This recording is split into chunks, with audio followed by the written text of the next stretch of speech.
If you ask me the question right now, has an election been stolen, I can't prove that. Even without a key, the lock is easily picked.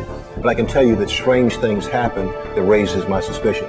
We remove any memory card that is already in the machine and insert our prepared memory card.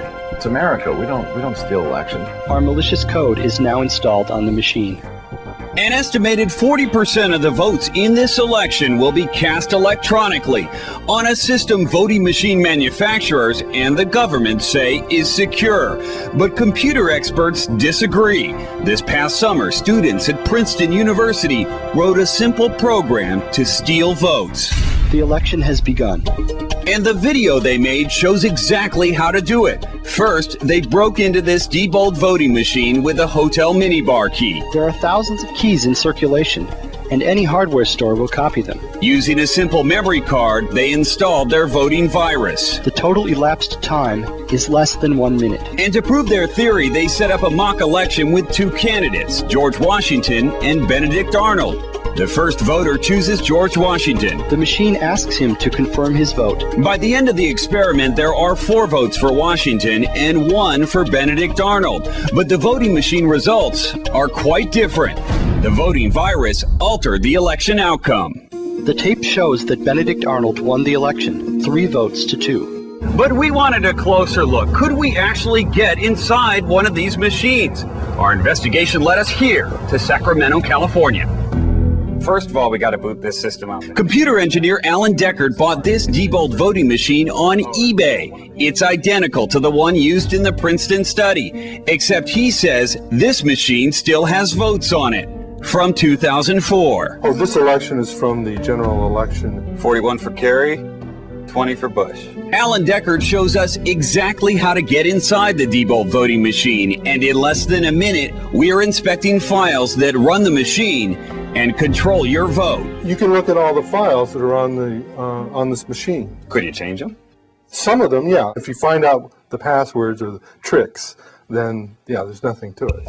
And with this memory card, we're able to do even more. I'll copy a file for you. We take files from a laptop and put them on the voting machine, and vice versa. So you could just steal stuff out of the machine here. Right. Diebold officials have not responded to our repeated requests for their side of the story.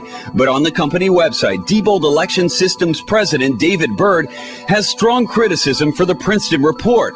By any standard, he says, academic or common sense, the study is unrealistic and inaccurate.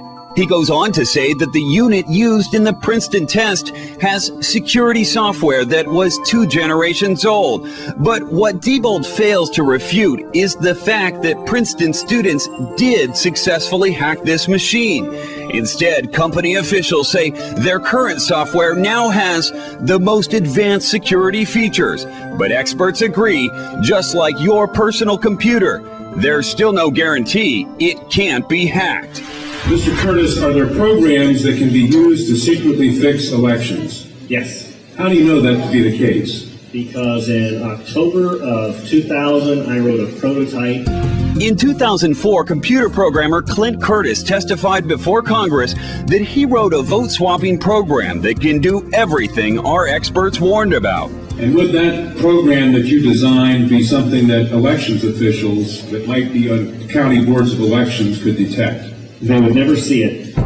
This year, Curtis is running for Congress against the man he testified contracted his company to write that program. Here's a copy of it posted online for public inspection. Proof, according to e-voting activist Brad Friedman, that programs like these pose a very real threat. This is not a conspiracy theory because A, it's no longer a theory. It's been proven, you can see it on videotape. And B, it's not a conspiracy because it takes one person. If you're frightened by the potential to undermine the democratic process here, don't be discouraged because there are things you can do.